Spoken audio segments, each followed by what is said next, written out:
अहिल्यानगर नीट UG परीक्षेतील प्रश्नपत्रिका फुटी प्रकरणाचे धागेदोरे अहिल्यानगरपर्यंत पोहोचले आहेत.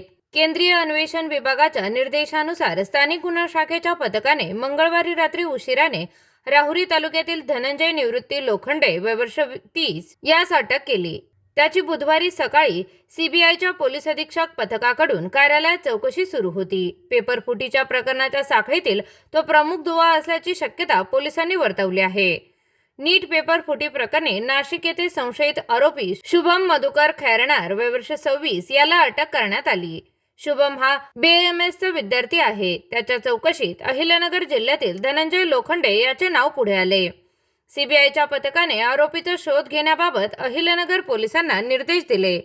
लोखंडे हा मूळचा राहुरी तालुक्यातील टाकळीमया येथे राहणारा असून तो सध्या पुणे येथील वाघोली परिसरात राहत होता.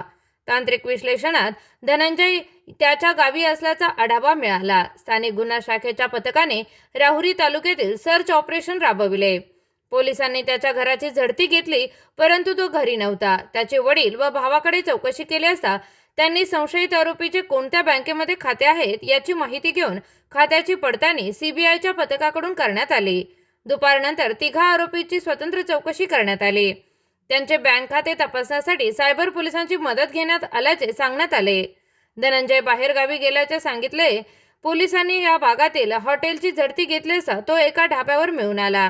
त्यावेळी त्याच्यासोबत त्याचे 2 मित्रही होते.